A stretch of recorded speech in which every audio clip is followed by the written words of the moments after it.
Hey, my friend, welcome to Inspired to Run podcast. I hope you're doing well as 2025 is swiftly moving by.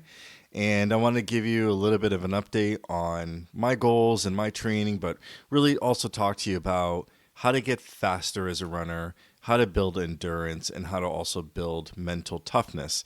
And I have a number of tips to share with you as well as my personal experience.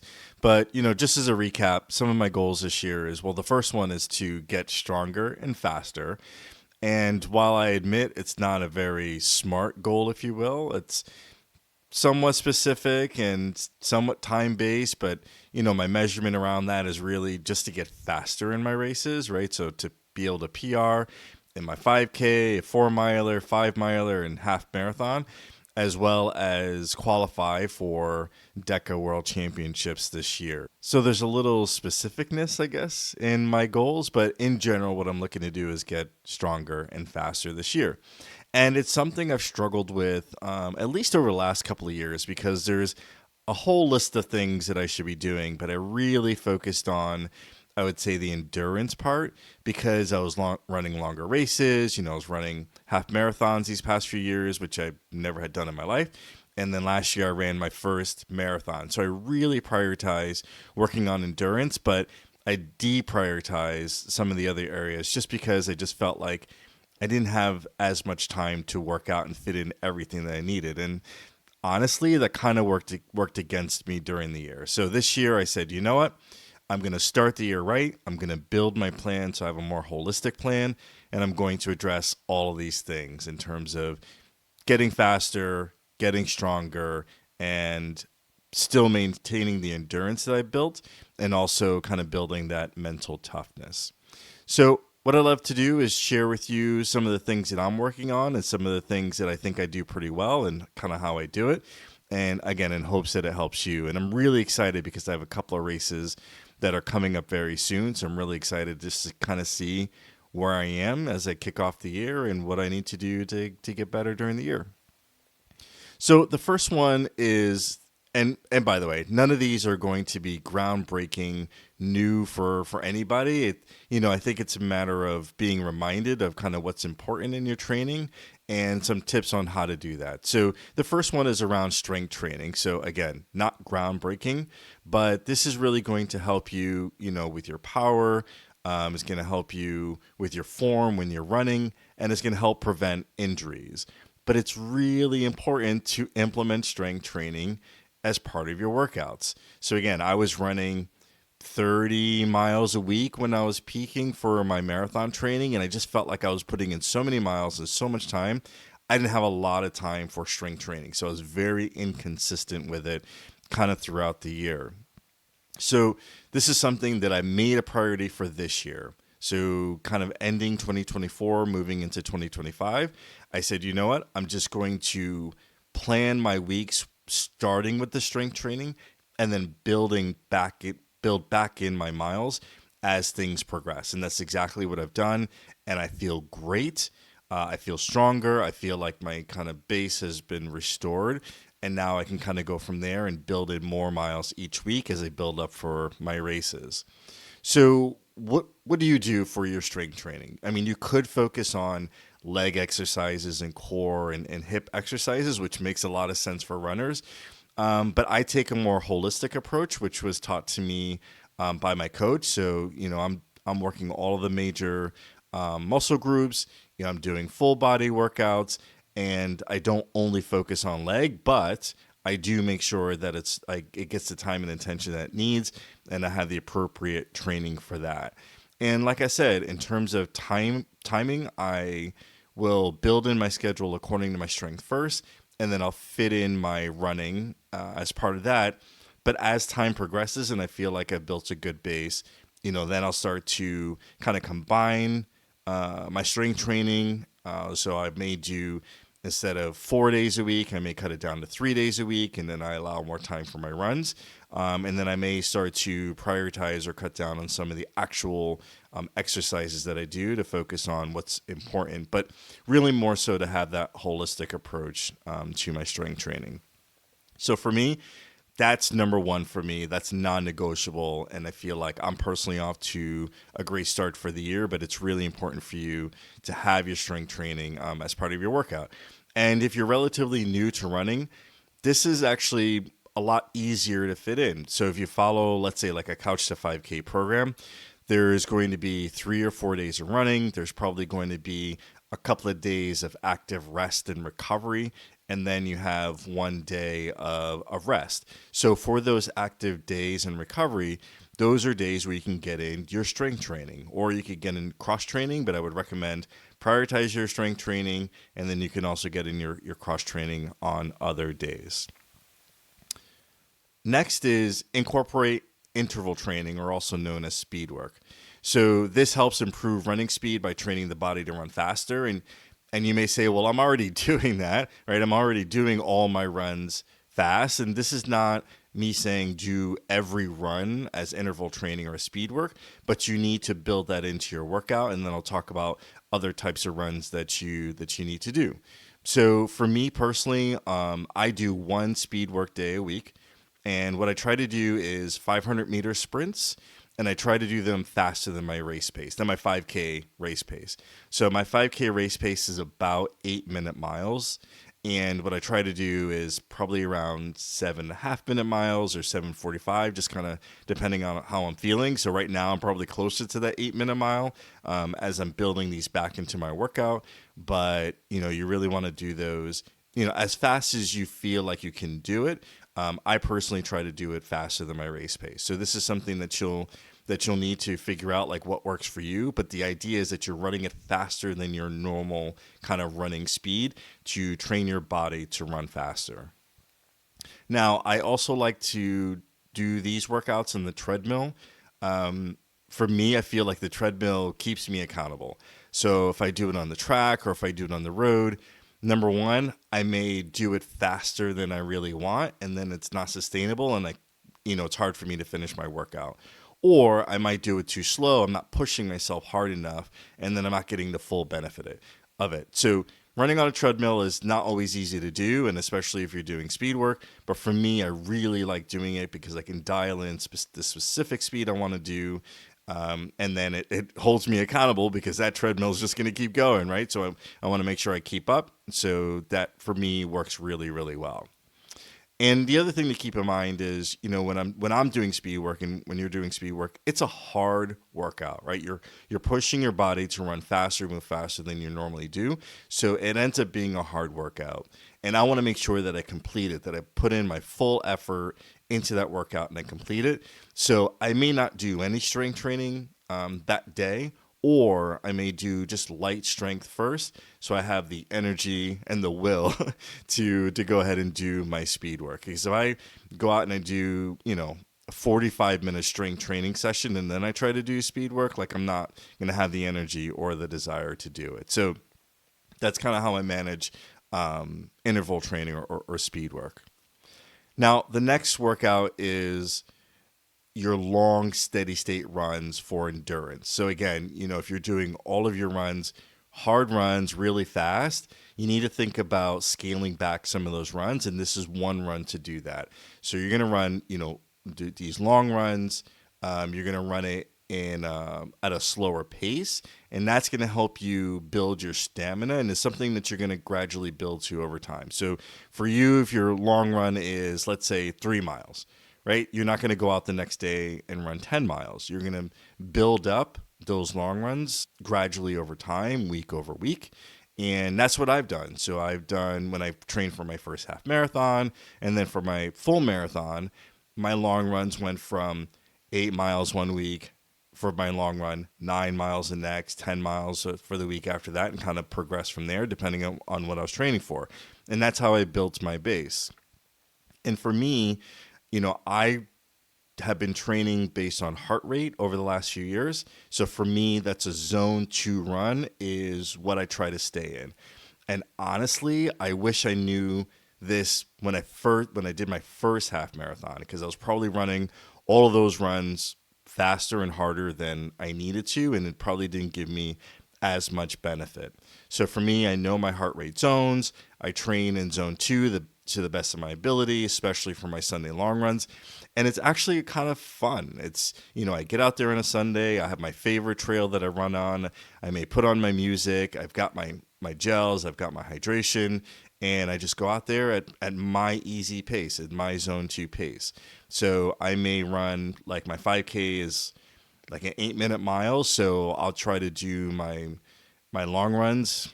Maybe around 11-minute miles is about a zone 2 for me, so I try to keep it there, and then that's what I do.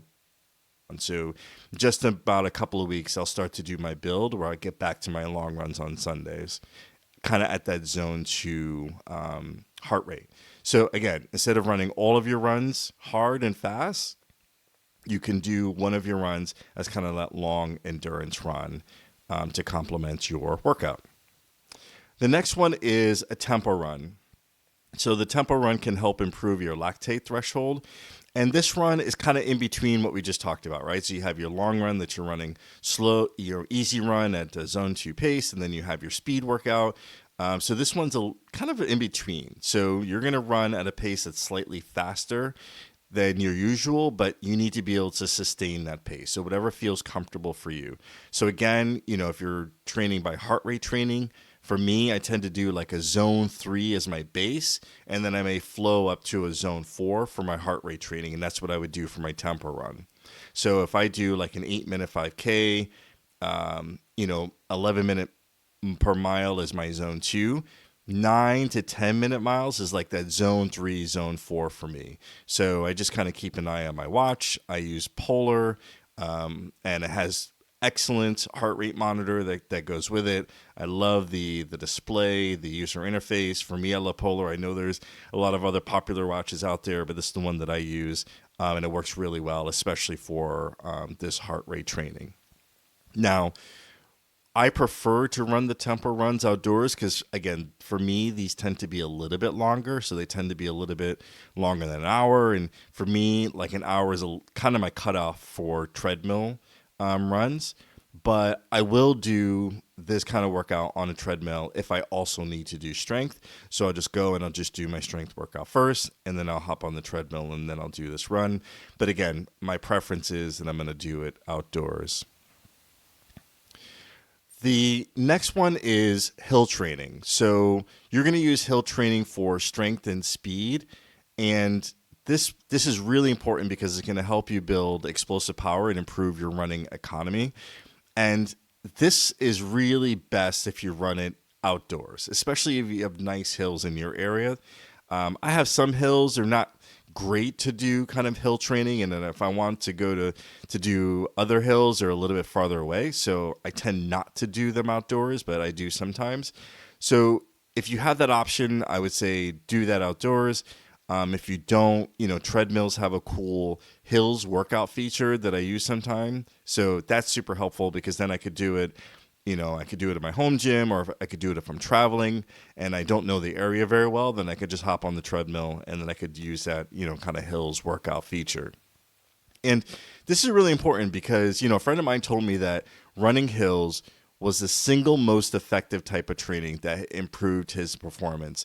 And that was very telling. And it's something that I incorporate sometimes in my workout, but to be honest, I'm not consistent at all with doing hills as part of my workout. So this is something that I'm trying to do better this year, and something that I would recommend that you incorporate as part of your workout as well. The next one is cross training, just for your overall fitness. And we talked about this in a previous episode that cross training helps you in a lot of different areas, but one of the areas that it helps you is reducing the risk of burnout. So I shared my story, late last year, and we've had some guests on the show to talk about it as well. So cross training is a really important part of your overall fitness. So cross training could be strength training if you're a runner, but it could also be cycling, it could be swimming, and it could be other things. And you could see that I have a Peloton bike that I bought to help me with my cross training. But I also do workouts specific to Spartan Deca. So for me, that also becomes my my cross training, which is super helpful because I feel like it really helps and complements my road running. So that's something that I am really excited about this year because in the past, I felt like I've tried to do two different things or too many different things, and I didn't get really good at any of them. So this year, I'm really focused on my road races, 5K, 4 miler, 5 miler, 2 half marathons, and then as well as my DECA races, which, those two complement each other because there's, running in DECA, and then the training for DECA serves as really good cross training for my road races. Next is work on your mental visualization. So you want to visualize those race day scenarios or tough workouts to mentally prepare for those challenges. And I'll tell you that, I don't realize this often, but I do tend to have a lot of negative thoughts.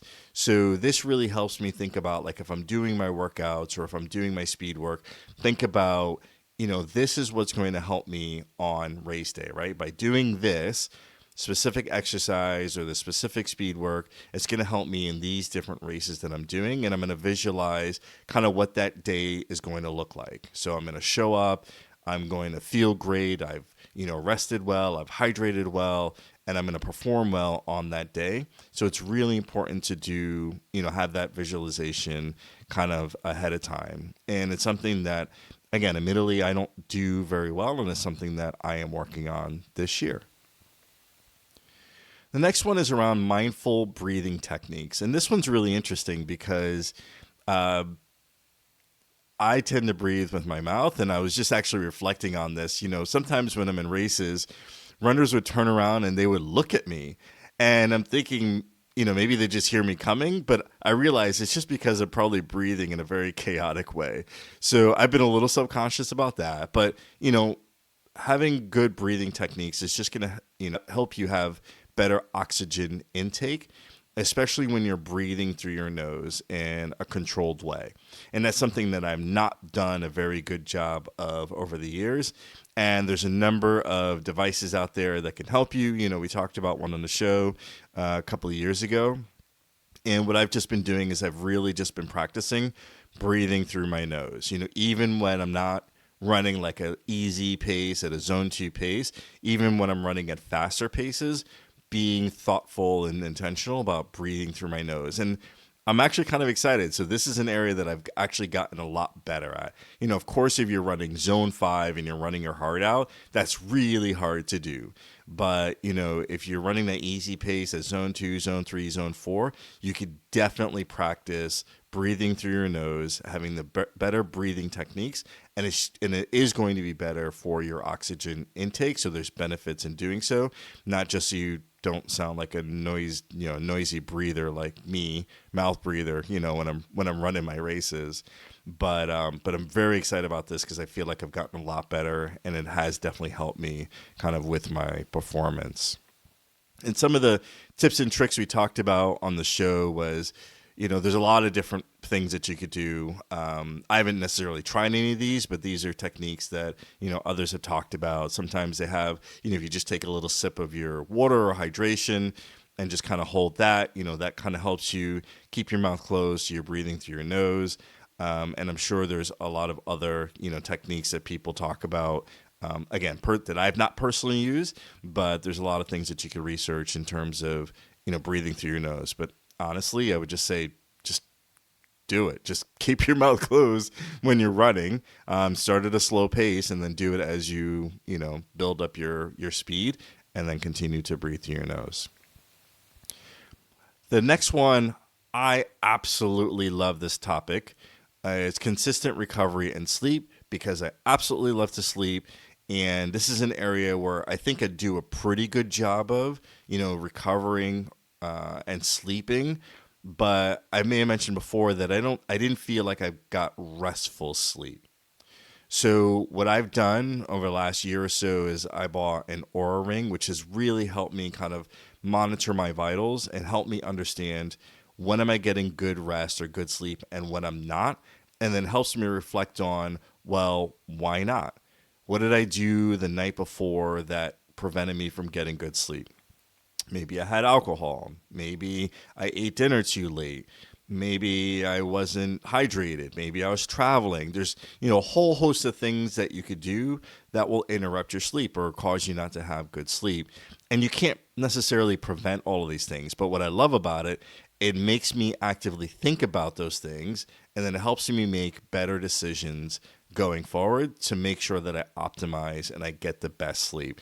And it's worked out really, really well for me to have the Aura Ring and get all that information. Now, you could also do that with your running watch. So I've did that in the past. I use my running watch for that. It doesn't give you as much information, but it's still pretty good. The reason why I don't use my running watch is just because I kind of sleep on my arm and the watch gets in the way, and I just don't like to do it. So that's why the Aura Ring worked out so much better for me. It's far more comfortable for me.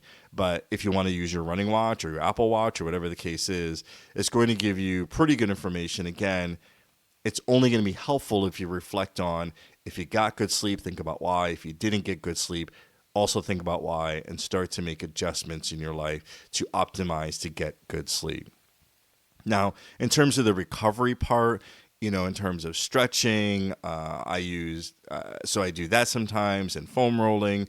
I use an IncrediWear sleeve for my knee. I've got some challenges with my knee, so I use that, and that's super helpful. I also get massages, which in the past I didn't like to do, but that's also very helpful as well. Especially as I was doing very demanding workouts and very demanding races, the massages would help me as part of my recovery. So consistent recovery and sleep is definitely a way to help improve your performance, get better, get faster, improve your endurance, so on and so forth. And then the last one is around positive self-talk. So I mentioned this before, but I know this about myself, that I tend to have a lot of negative thoughts, and I tend to have like that negative self-talk. Sometimes I verbalize it, and sometimes even recently I've been called out about it on that, which kind of caught me by surprise because I tend to think of myself as a pretty positive and optimistic person. But when it comes to me and it comes specifically to, let's say, physical or sports related activities, I tend to have more often than not have those negative thoughts. And you may have heard this saying, your attitude determines your altitude, which, is paraphrased from Zig Ziglar. And it's so true. Like if you have negative thoughts, if you don't think you can, then that is going to manifest itself into your outcomes, into the things that you're doing. And this is the journey that I've been on over the last few years, is to go from the things that I couldn't do or thought I couldn't do to actually doing them. And, I've made a lot of progress. I've more positive, I say, self-talk, but it's still a lot of the negative thoughts are still kind of there. So that's something that I'm still actively working on, but it's something you want to be mindful as well. And I can tell you what, some of my best races, you can correlate with me having a positive and upbeat attitude going into the race. Like, I feel good, I'm going to do well, I trained well, I hydrated well, and I know I could do it. So those times, I could tell you that I've had some of my best races where I really felt good. And then other times where I didn't feel as good, maybe mentally I just wasn't really there. You could tell in the outcome of those races. So those are the tips that I wanted to share with you as kind of the year is just getting kicked off, and I'm trying to achieve my goals of getting stronger and faster that will lead to good outcomes in the races this year. And if you have those similar goals and you're looking for ways to improve, here are some of the ways that you can improve, other than just running all of your runs really, really fast or doing all of your workouts really hard. Like really having that balanced approach across all these things are going to help you get faster as a runner, as well as improve your endurance, as well as your mindset. So that's what I'm working on. I have my first few races of the year that's coming up soon. The first one's on Super Bowl Sunday. I'm trying not to take them too seriously because, it's the start of the year, so it's a little bit of a reset as I'm getting going.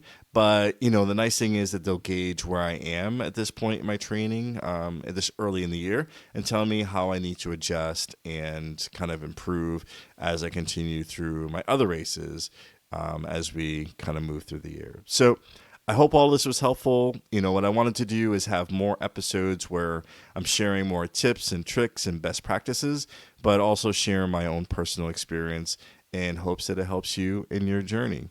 So with that, appreciate you listening, tuning in and listening.